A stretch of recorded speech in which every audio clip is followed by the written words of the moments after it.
Hey everyone, it's Kennedy. I hope y'all are doing well and staying safe. Today I'm going to be presenting over theory of mind. So what is theory of mind? Theory of mind is commonly defined as the ability to ascribe thoughts different from one's own to other people. A better definition, as per Ian Apperly in 2012, is that theory of mind is the ability to reason about mental states such as beliefs, desires, and intentions, and to understand how mental states feature in everyday explanations of people's predictions of behavior. I'm sure all of you have some sort of indication as to what this topic is, as you've probably touched on it in Gen Psych or some other classes, but I hope you still learned something from this presentation and from the video. So let's talk about pitfalls. I'm sure we all experienced some great difficulties in creating our projects and maybe even this presentation. The greatest pitfalls I faced while completing this project was the frustration I had when recording my video. I had pre-recorded my audio because I thought it would be easier to follow the audio while I did the physical portion of the video, like moving around images and paper slides. It was hard to time things just right, and my shaky, nervous hands didn't help much either. I ended up doing around 50 takes until I finally got it right. Another obstacle that I faced in recording was cutting down the time. Originally, I started off with about 10 minutes of information, which was way more than what was asked of us. While I'm still at 6 minutes, cutting down the information was so hard because I felt that the video wouldn't make sense without a lot of the information that I had. However, despite the pitfalls, recording and making things for the video was a good way for me to keep myself busy during quarantine, and I hope it was the same for y'all. So some surprising findings that I found were about the brain regions associated with theory of mind. I always figured that the majority of the activity in the brain regarding this phenomenon would be in the frontal lobe, because that's where like executive function and all those kinds of things are. But I came to find that theory of mind activated regions in almost every lobe of the brain. So current research shows that the brain regions associated with theory of mind are the medial prefrontal cortex, the temporal parietal junction, the superior temporal sulcus, the precuneus, and the temporal poles. The associated brain regions will be further explained in the video. But another surprising finding that I found were that there are so many strategies that can be used to help individuals with autism better develop their theory of mind. And there's an entire list within the video, courtesy of the Geneva Center for Autism. Now, some unsurprising findings, which I'm sure many of y'all had, but there wasn't too much that didn't surprise me. I vaguely knew about theory of mind. It was just a definition to me before I started this project, but I came to learn a lot about it. So I suppose something that didn't surprise me in learning about theory of mind was the definition of it. Another thing I found unsurprising was the way to test for theory of mind via false belief tasks. These tasks examine whether children are able to infer that another person does not possess knowledge that they possess. A popular example of this is the Sally and Ann scenario, which I'm sure many of you are familiar with, and there's going to be an example of it shown in the video.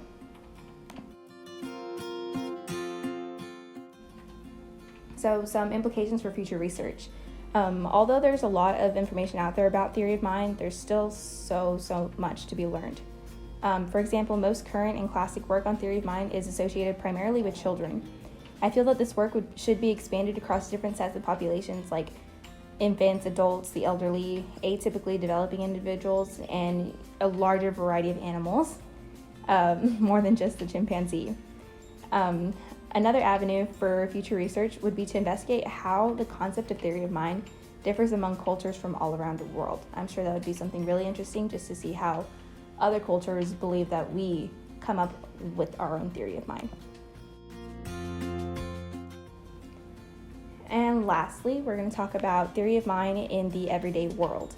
So being able to understand that a person other than yourself can think and understand things in a way that may be unique to you is something that is very important when navigating through life. There are a number of circumstances that theory of mind comes into play, and we let it go completely unnoticed. For example, when you go for a job interview, you're on your toes about your behavior and your language and your little mannerisms because you want the interviewer to have a good impression of you. You're mindful of how your behavior affects them and how it might affect your gaining of the job or losing the job or whatever it may be. Another example could be telling a white lie. A white lie is pretty much like a half-truth that you say to get out of a sticky situation, and it's usually to prevent someone's feelings getting hurt. While lying should never be good, it can be a display of theory of mind in the sense because you're being conscious of another person's feelings. Therefore, theory of mind helps not only in a social aspect, but it can help in a moral one as well. And it's part of our everyday lives, and we use it a lot more than we think we do. So that's it for me, but I hope y'all enjoy the video. I included the link on YouTube. If it doesn't work, then you just type it in, and here is the video. Thank you. Hey everybody, it's Kennedy. Have you ever had an experience where you leave your friend's house late at night and they tell you to let them know when you get home safe? And then you get home, you sit around for 20 minutes, and then suddenly you think to yourself, oh man, I should text them to let them know that I got home safe. They must be wondering where I am or if I'm okay. And then you text them and they're like, geez dude, I was wondering where you were. I was getting worried. Your ability to predict your friend's feelings is an exhibition of theory of mind. As per Ian Apperly's 2012 paper, What is Theory of Mind? Concepts, Cognitive Processes, and Individual Differences. Theory of mind is the ability to reason about mental states such as beliefs, desires, and intentions, and to understand how mental states feature in everyday explanations and predictions of people's behavior. Let's take a quick step back and talk about how our current understanding of theory of mind has evolved. Henry M. Wellman wrote a brilliant article about the history and development of theory of mind in 2017. Here are a few of the hit points. Wellman states that Piaget's claims about children's understanding of the mind is among the first hints towards theory of mind. In 1978, David Premack and Guy Woodruff coined the actual term theory of mind in their work, Does the Chimpanzee Have a Theory of Mind? In 1986, the workshop on children's early concept of mind at Oxford in England took place, which led to the 1988 publication of Developing Theories of Mind, a book that examined the fundamental change that occurs in children's cognition between the ages of 2 and 6, theory of mind. As the development of theory of mind progressed, so did the need for neurological investigation. Figure 9.2 is a depiction of the neural regions comprising the theory of mind network from Bowen and Wellman's 2014 Neuroscience Contribution to the Childhood Theory of Mind Development.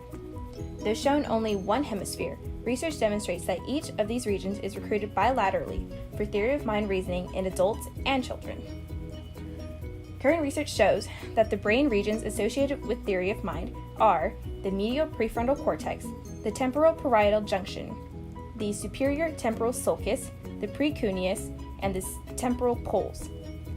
This brain area here is the MPFC, which also plays an important role in general mental state reasoning and belief reasoning. This bit here is the TPJ, which acts as the selective processor of mental states and beliefs as the individual grows older and develops more accurate belief reasoning. Next, we have the STS, which is used in intention understanding, as well as language perception to simulate the mental processes of others. Then, we have the precuneus, which is linked to mental imagery, which may aid in the construction of a different perspective.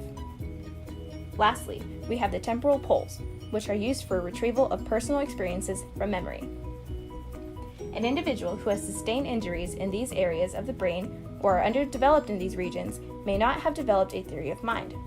Good news is, there are several tasks to examine one's theory of mind or lack thereof, such as false belief tasks.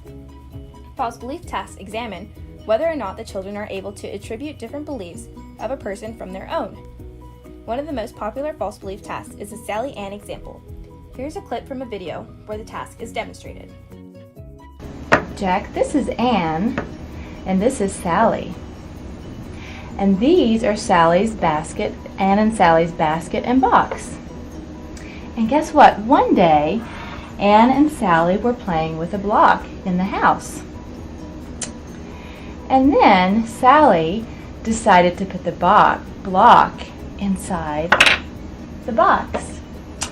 And then Sally decided to go outside and play, where she couldn't see or hear anything that was happening inside.